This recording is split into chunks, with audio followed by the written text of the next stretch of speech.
all fine, my kids? പ്രത്യേകിച്ച് ഈ സമയത്ത് നിങ്ങൾ, I know you are all stressed and strain, നിങ്ങളുടെ പഠിത്തവും നിങ്ങളുടെ ഫ്യൂച്ചർ എന്തൊക്കെയായിരിക്കും എന്നൊക്കെ. അതുകൊണ്ടാണ് ദാവീദിന്റെ ലൈഫിൽ നിന്ന് I am continuing to teach you about David's life, how he handled his problems. We know that he became king at the age of 13. He was anointed to be king. പക്ഷേ he did not become a king. Shepherd boy ആയിട്ട് ജീവിതം തുടർന്നു. And at the age of 22, he beat or defeated Goliath. ആ ഗോലിയാത്തിനെ defeat ചെയ്തപ്പോഴും നമ്മൾ അന്ന് detailed ആയിട്ട് കണ്ടു. How he said, The battle is not mine, it is the Lord. ഞാൻ ദൈവത്തിന്റെ നാമത്തിൽ വരുന്നു, യഹോവയുടെ നാമത്തിൽ ഞാൻ വരുന്നു, യഹോവയാണ് എനിക്ക് വേണ്ടി യുദ്ധം ചെയ്യുന്നത്, ഞാൻ യഹോവയിൽ ധൈര്യപ്പെടുന്നു. ഇതെല്ലാം ദാവീദ് പറഞ്ഞാണ് ഗോലിയാത്തിനെ കൊന്നത്. അത് കഴിഞ്ഞിട്ടുള്ള കൊല്ലമോ 22 വയസ്സായിരുന്നപ്പോഴാണ് ഗോലിയാത്തിനെ കൊന്നത്. പിന്നെയും he became king only at the age of 30. So from 13 to 30 years, 17 years ദാവീദിന്റെ ലൈഫിൽ എന്തൊക്കെ നടന്നു എന്നുള്ളത് 1 Samuel 16 to 1 Samuel 31 ബൈബിളിൽ എഴുതിയിട്ടുണ്ട്. എന്തുകൊണ്ട് ദൈവം ഇത്രയും ചാപ്റ്റേഴ്സ് അതിനു വേണ്ടി സ്പെൻഡ് ചെയ്തു? ദാവീദ് എങ്ങനെ ദാവീദിന്റെ പ്രശ്നങ്ങൾ ഹാൻഡിൽ ചെയ്തു, ദാവീദിന്റെ ട്രെയിനിങ് പീരീഡ് എങ്ങനെയായിരുന്നു. നമുക്കറിയാം എല്ലാത്തിനും ഒരു ട്രെയിനിങ് ഉണ്ട്. ഒരു എഞ്ചിനീയർ ആകണമെങ്കിൽ, ഒരു ഡോക്ടർ ആകണമെങ്കിൽ, everything needs a training.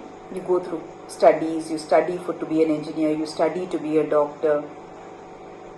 അതുപോലെ തന്നെ 17 years of David's life was a training to become a king, a great king.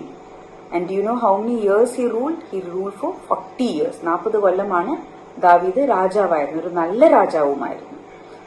അതിന്റെ ഒരു വലിയ ട്രെയിനിങ് ആണ് നമ്മൾ കാണുന്നത്.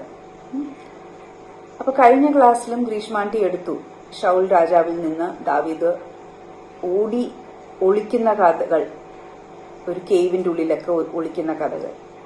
പിന്നീട് ദാവീദ് നമ്മൾ കാണുന്നു, he goes to the Philistine country. Last 2 years, maybe at the age of 28 to 30, he lived in a Philistine country. And King Akishന്റെ അടിയിലായിരുന്നു. സിക്ലാഗ് എന്ന് പറയുന്ന ഒരു സ്ഥലത്ത് he lived with 600 men and their families. ദാവീദിന് അപ്പൊ 2 ഭാര്യമാരുണ്ടായിരുന്നു. His children and his properties എല്ലാമായിട്ട് അവർ സിക്ലാഗിൽ താമസിക്കുമായിരുന്നു. ദാവീദും 600 പീപ്പിളും use to go and raid Philistine towns. എന്നിട്ട് അവരെ ടോട്ടലായിട്ട് ഡിസ്ട്രോയ് ചെയ്യും. അപ്പൊ ആരും ഇവരെ ചെയ്തത് അറിയില്ലായിരുന്നു. ദാവീദിന്റെ കൂടെ ഉണ്ടായിരുന്ന ആ 600 men ആണെങ്കിൽ നമ്മൾ 1 Samuel 22:2 we read that they were distressed, people in debt, and also they were discontent people. എന്ന് പറഞ്ഞാൽ അവർ ഞെരുക്കമുള്ളവർ, കടഭാരമുള്ളവർ, അവർ ഒന്നിലും സന്തോഷമില്ലാത്ത ജനമായിരുന്നു ദാവീദിന്റെ കൂടെ ഉണ്ടായിരുന്ന ഈ 600 men. അപ്പൊ ഇവരായിരുന്നു എപ്പോഴും ദാവീദിന്റെ കൂടെ ഇങ്ങനെ നടന്നിരുന്നത്. 1 Samuel 29 നമ്മൾ കാണുന്നു, ഫിലിസ്റ്റീൻ രാജാവ് അക്കീഷ് decides to fight against Israel. And ദാവീദും ദാവീദിന്റെ ആൾക്കാരും പറയും, ഞങ്ങളും വരാം ഫൈറ്റ് ചെയ്യാൻ. പക്ഷെ കുറച്ച് ഫിലിസ്റ്റീൻ പ്രഭുകൾ പറയും, ഇവര് ഇസ്രയേലൈറ്റ്സ് അല്ലേ, ഇവരെ കൊണ്ടുപോകണ്ട. അപ്പൊ ശരി എന്നും പറഞ്ഞ് ഇവരോട് തിരിച്ചു പോകാൻ പറയുന്നു. 3 days ജേർണി കഴിഞ്ഞ് 1 Samuel 30 നമ്മൾ കാണുന്നു, അവരുടെ സ്ഥലം സിക്ലാഗിലേക്ക് തിരിച്ചു വരുന്നു. അവരുടെ ഭാര്യമാരും അവരുടെ മക്കളും എല്ലാം അവിടെയായിരുന്നല്ലോ. തിരിച്ചു വരുമ്പോ കാണുന്ന സീനാണ്, that whole town was totally destroyed and it was in fire. അതിനെ ചുട്ട് കരിഞ്ഞ് അതിന്റെ തീ ഇങ്ങനെ പൊങ്ങുന്നതാണ് ഇവർ കാണുന്നത്. അവരുടെ ഭാര്യമാരെയും മക്കളെയും പിടിച്ചോണ്ടുപോയി, അവരുടെ എല്ലാ പ്രോപ്പർട്ടിയും അവരെടുത്തുകൊണ്ടുപോയി. ആര്? എമിലിക്കൈറ്റ്സ്. ഇത് കണ്ട സീനിൽ നമ്മൾ കാണുന്നത് എല്ലാവരും വാവിട്ട് കരയുക. They all started to cry out loud. ഈ 600 മെന്നും ദാവീദും എല്ലാം അങ്ങ് ഒറ്റ വായിൽ കരയുക. പക്ഷെ ദാവീദിന്റെ കൂടെ ഉണ്ടായിരുന്ന ഈ 600 പേരെന്താ ചെയ്തേന്നറിയോ? They started blaming him. ദാവീദിനെ കല്ലെറിയാൻ വരെയുള്ള ദേഷ്യം അവർക്കുണ്ടായിരുന്നത്. പക്ഷെ ദാവീദിന്റെ ഉള്ളിൽ നമുക്കറിയാമോ, നമ്മുടെ എല്ലാവരും നമ്മുടെ കൂടെയുള്ളവർ നമ്മുടെ അഗെയിൻസ്റ്റ് ആകുമ്പോൾ ദാവീദ് എന്ത് ചെയ്യും? ആ സമയത്ത് എന്ത് ചെയ്ത് കാണും? ദാവീദിന്റെ ക്യാരക്ടർ അനുസരിച്ച് നിങ്ങൾക്ക് എന്ത് തോന്നുന്നു? ഒരു പ്രശ്നം വന്നപ്പോൾ, ഒരു പ്രയാസം വന്നപ്പോൾ, ഒരു വലിയ ദുഃഖം വന്നപ്പോൾ അവരുടെ എല്ലാം പോയി. ദാവീദ് എന്ത് ചെയ്തു? ഇവിടെ വേഴ്സ് 6 പറയുന്നത്, but David found strength in the Lord his God. ദാവീദ് യഹോവയിൽ ധൈര്യം പ്രാപിച്ചു എന്ന് പറഞ്ഞാൽ ദാവീദ് ദൈവത്തിന്റെ മുമ്പിൽ ഇരുന്നങ്ങ് പ്രാർത്ഥിച്ചു. മറ്റേ ആരും 600 പേരും അത് ചെയ്തില്ല. പക്ഷെ ദാവീദ് എന്താ ചെയ്തത്? ദാവീദിന്റെ ദൈവത്തിന്റെ മുമ്പിൽ നിന്നങ്ങ് പ്രാർത്ഥിച്ചു. രണ്ടാമത് ദാവീദ് ചെയ്തത്, ദാവീദിന്റെ കൂടെ ഒരു പ്രീസ്റ്റ് ഉണ്ടായിരുന്നു, ഒരു പുരോഹിതനുണ്ടായിരുന്നു, അബിയത്തർ പുരോഹിതൻ. അബിയത്തർ പുരോഹിതനോട് പറഞ്ഞു, ദൈവത്തിനോടൊന്ന് ചോദിച്ച് എൻക്വയർ ഓഫ് ഹിം, ഞങ്ങൾ എന്ത് ചെയ്യണം? ഇവരുടെ പുറകെ പോണോ? Should we pursue dum? അപ്പൊ അബിയത്തർ പുരോഹിതൻ ദൈവത്തിനോട് ചോദിച്ചിട്ട് ഇവരോട് പറയുന്നു, pursue dum, you will defeat dum. അങ്ങനെ ഈ ദാവീദ് 600 പേരുമായിട്ട് പുറപ്പെടുന്നതാണ് നമ്മൾ കാണുന്നത്.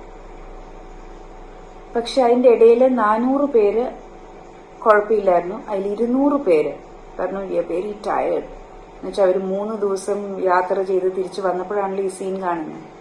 അപ്പൊ ഡേവിഡ് പറയും, നിങ്ങൾ എന്നാ ഇവിടെ ഇരുന്നോ, വീൽ ഗോ ആൻഡ് ഫൈറ്റ്. പോകുന്ന വഴിക്ക് they meet an Egyptian slave. എമലക്കൈറ്റ്സിന്റെ ഒരു സ്ലേവ് ആയിരുന്നു.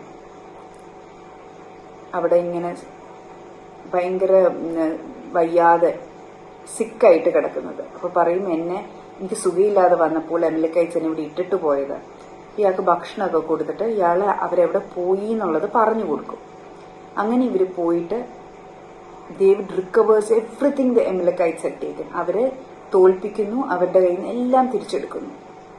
തിരിച്ചെടുത്ത് കഴിഞ്ഞ് തിരിച്ചു വരുന്ന വഴിക്ക് ഈ 400 ആണുങ്ങൾ എന്താ പറയുന്നതെന്നറിയോ ദാവീദിനോട്? നമുക്കിത് ആ 200 പേർക്ക് ഒന്നും കൊടുക്കണ്ട, നമ്മളല്ലേ പോയി ഫൈറ്റ് ചെയ്തോളൂ. പക്ഷെ ദാവീദിന്റെ റിയാക്ഷൻ എന്തായിരുന്നു? ഇല്ല, അവര് നമ്മുടെ കൂടെ ഉള്ളവരാ, എല്ലാത്തിന്റെ ഒരു ഷെയർ അവർക്കും കൊടുക്കണം. അത് മാത്രമല്ല ദാവീദ് ചെയ്തത്. ദാവീദ് ഒരു ഷെയർ ജൂഡയിലെ എൽഡേഴ്സിലേക്കും കൊടുക്കുന്നുണ്ട്. ഈ കഥയിൽ നിന്ന് എന്തൊക്കെയാണ് നമുക്ക് മനസ്സിലാക്കാൻ പറ്റുന്നത്? ദാവീദിന്റെ ഈ ട്രെയിനിങ് പീരീഡിൽ ഈ ചാപ്റ്റർ എനിക്ക് വളരെ ഇഷ്ടമുള്ള ഒരു ചാപ്റ്ററാണ്. പ്രത്യേകിച്ച് the verse 6, David strengthened himself in the Lord. ഒരു പ്രയാസവും ഒരു പ്രശ്നവും വരുമ്പോൾ ഇനി നമ്മളുടെ ലൈഫിൽ ഇതെങ്ങനെയാണ് നമുക്ക് എടുക്കാൻ പറ്റുന്നതെന്ന് നമുക്ക് നോക്കാം. നമ്മളുടെ ലൈഫിൽ ഒരു പ്രയാസം വരുമ്പോൾ, നമ്മൾ ഇപ്പോൾ പ്രത്യേകിച്ച് നിങ്ങളുടെ ലൈഫിൽ ഇപ്പോൾ പരീക്ഷകളുമെല്ലാം മാറ്റിവെക്കുന്നു, ക്ലാസ്സുകൾ ഓൺലൈനാണ്, നിങ്ങൾക്കൊരു ഇന്ററാക്ഷൻ ഇല്ല, ഫ്രണ്ട്സുമായിട്ടൊരു കണക്ഷൻ ഇല്ല, എവിടെയും പോകാൻ പറ്റുന്നില്ല, you feel so upset, dejected. ഈ സമയത്ത് നിങ്ങൾ എന്താ ചെയ്യേണ്ടത്? Should you blame others? നമ്മൾ സാധാരണ നമുക്കാണ് ഗവൺമെന്റിനെ ബ്ലെയിം ചെയ്യാൻ തോന്നും, ടീച്ചേഴ്സിനെ ബ്ലെയിം ചെയ്യാൻ തോന്നും, സ്കൂളിനെ ബ്ലെയിം ചെയ്യും. എല്ലാം പ്രയാസവും പ്രശ്നവും സങ്കടവും എല്ലാമാണ്. പക്ഷെ ദാവീദ് എന്താണ് ചെയ്തത്? ദാവീദ് മുട്ടുകുത്തി നിന്ന് കർത്താവേന്ന് പ്രാർത്ഥിച്ചു. അപ്പൊ കർത്താവ് എന്ത് ചെയ്തു? വഴികൾ കാണിച്ചു കൊടുത്തു, വഴികൾ തുറന്നു കൊടുത്തു. ദൈവത്തിന്റെ മുമ്പിൽ മുട്ടുമടക്കുന്ന ആൾക്ക് വിക്ടറി ഷുവറാണ്, ഗ്യാരണ്ടീഡ് ആണ്. അതാണ് നമ്മൾ ന്യൂ ടെസ്റ്റ്മെന്റിൽ കർത്താവ് നമ്മൾക്ക് വിക്ടറി മേടിച്ചു തന്ന് കഴിഞ്ഞു. ക്രോസിൽ സേറ്റനെ ഡിഫീറ്റ് ചെയ്ത് കഴിഞ്ഞു. ക്രോസിൽ സാത്താൻ ഒരു പവറുമില്ല. അപ്പൊ നമ്മൾ യേശുവേന്നൊരു വിളിക്കുമ്പോൾ ദൈവം എന്താണ് ചെയ്യുന്നത്? ദൈവത്തിന്റെ ആർമിയെ നമ്മൾക്ക് വേണ്ടി അയക്കുക. ഏഞ്ചൽസ് വരും നമ്മളെ പ്രൊട്ടക്ട് ചെയ്യാൻ, വഴികൾ തുറന്നു തരും, മിറക്കിൾസ് സംഭവിക്കും. ദാവീദ് അങ്ങനെ ശക്തീകരിക്കപ്പെട്ട് ദാവീദ് ദൈവത്തിനോട് ചോദിച്ചു, ഞാൻ ഇനി എന്ത് ചെയ്യണം? നമ്മൾ പ്രാർത്ഥനയിൽ എന്ത് ചെയ്യണമേ കർത്താവേ? ഇവിടെ അബിയത്തർ പുരോഹിതനാണ് ദാവീദിന് ഉത്തരം പറഞ്ഞു കൊടുക്കുന്നത്. ഇപ്പൊ നമുക്ക് നമ്മളുടെ പാസ്റ്ററിനോട് ചോദിക്കാം, നമ്മുടെ സൺഡേ സ്കൂൾ ടീച്ചേഴ്സിനോട് ചോദിക്കാം, നിങ്ങളുടെ പ്രാർത്ഥിക്കുന്ന പാരന്റ്സിനോട് ചോദിക്കാം. പ്രാർത്ഥിക്കുന്ന ഒരാളോട് നിങ്ങൾ ഒരുമിച്ച് നിന്ന് പ്രാർത്ഥന റിക്വസ്റ്റ് ഇടാം, കൊടുക്കാം. അല്ലെങ്കിൽ ഇന്ന് പ്രേയർ ഡയറി തുറന്ന് നിങ്ങൾക്ക് പ്രാർത്ഥിക്കാം. ഇങ്ങനെ നമ്മൾ ഒരുമിച്ച് അനേകരുടെ കൂടെ ഒരുമിച്ച് പ്രാർത്ഥിക്കുമ്പോൾ ദൈവം അതിനെ ഒരു വഴി നമുക്ക് പറഞ്ഞു തരും. ദൈവത്തിന്റെ വഴി അതെപ്പോഴും നന്മയുടെ വഴിയായിരിക്കും. ഈ ദാവീദിന്റെ യാത്രയിൽ ദാവീദ് ഒരു ഈജിപ്ഷ്യനെ കാണുന്നു. എല്ലാം അങ്ങനെ എവിടെയാണ് അവരെന്ന് മനസ്സിലാക്കുന്നു. അവിടെ ചെന്ന് ദൈവം തന്നെ അവരെല്ലാം ഡിസ്ട്രോയ് ചെയ്യുന്നു. എല്ലാം അവർക്ക് തിരിച്ചു കിട്ടുന്നു. ഭാര്യമാരെയും എല്ലാം തിരിച്ചു കിട്ടുക. അപ്പൊ ദാവീദിന്റെ കൂടെ ഉള്ളവരെന്ത് പറയുന്നേ, നമുക്ക് ഷെയർ ചെയ്യണ്ട. പക്ഷെ ദാവീദ് അങ്ങനെയല്ല. ദാവീദിന്റെ ഉള്ളിൽ ദാവീദിന്റെ ആ ലൈഫ് തന്നെ is A life of love. നമ്മളുടെ യേശുക്രിസ്തു എന്താ നമ്മളെ പഠിപ്പിച്ചു തന്നത്? ജീസസ് നമ്മളെ പഠിപ്പിച്ചു തന്നത് to love others, to be kind to others. ഈ സമയത്തും നമുക്ക് പ്രയാസം വരുമ്പോൾ, പ്രശ്നങ്ങൾ വരുമ്പോൾ നമുക്ക് ദേഷ്യം വരും. പാരന്റ്സിനോടും ദേഷ്യം വരും, എല്ലാവരോടും ദേഷ്യം വരും. ദാവീദിന് അങ്ങനെ ദേഷ്യം വന്നില്ല. എന്തുകൊണ്ട്? ദാവീദ് യേശുവുമായിട്ട് ഒന്നായിട്ട് പ്രാർത്ഥിച്ചുകൊണ്ടിരുന്നത് കൊണ്ട്. പരിശുദ്ധാത്മാവ് ദാവീദിന്റെ ഉള്ളിലുണ്ടായിരുന്നു. അതുപോലെ നിങ്ങളുടെ ഓരോരുത്തരുടെ ഉള്ളിലും പരിശുദ്ധാത്മാവുണ്ട്. നമ്മൾ പ്രാർത്ഥിക്കുമ്പോൾ അതിന്റെ ഉത്തരം നമ്മൾക്ക് കിട്ടും. നമുക്ക് വഴികൾ തുറന്നു തരും. നമുക്ക് ദൈവം ഒരു ജയം തരും. പിന്നെ കാണുന്നത് ദാവീദ് ഷെയർ ചെയ്യുക മാത്രമല്ല ചെയ്തത് സ്നേഹത്തോടെ. നമ്മൾ കാണുന്നു ദാവീദ് ജൂഡയിലെ എൽഡേഴ്സിന് വേണ്ടി കൊടുക്കാനുള്ളതും കൊടുക്കുന്നു. അപ്പൊ നമ്മളുടെ കുറച്ച് കമ്മിറ്റ്മെന്റ്സ് ഒക്കെ നിങ്ങൾ മക്കളാകുമ്പോഴും നിങ്ങൾ ചെയ്യേണ്ട കമ്മിറ്റ്മെന്റ്സ് നിങ്ങൾ ചെയ്യണം. നിങ്ങളുടെ പാരന്റ്സിനോടായാലും, നിങ്ങളുടെ ചേർച്ചിനോടായാലും, സൺഡേ സ്കൂളിനോടായാലും എന്തെങ്കിലുമൊക്കെ നിങ്ങളോട് ചെയ്യാൻ പറഞ്ഞിട്ടുണ്ടെങ്കിൽ you must do it. God looks at all that. Why did God bless David? Because he was wholeheartedly committed. He was always praying to God. എന്ത് പ്രയാസവും പ്രശ്നവും വരുമ്പോൾ കംപ്ലൈന്റ് പറയാതെ എപ്പോഴും ദൈവസന്നിധിയിൽ എൻക്വയറി ചെയ്യുന്നു, പ്രാർത്ഥിക്കുമായിരുന്നു. Do you know how many psalms there are? എത്ര സങ്കീർത്തനങ്ങൾ ഉണ്ടെന്നറിയാമോ നമ്മുടെ ബൈബിളിൽ? There are 150 psalms. അതിൽ 75 psalms was written by David. David എഴുതിയ സാംസ് എന്ന് പറഞ്ഞാൽ വാട്ട് ആർ സാംസ്? ദൈവത്തിനോട് എഴുതിയിരിക്കുന്ന പാട്ടുകൾ, വർഷിപ്പ് സോങ്സ്. ദൈവത്തിനെ സ്തുതിക്കുന്നതും വാഴ്ത്തുന്നതും.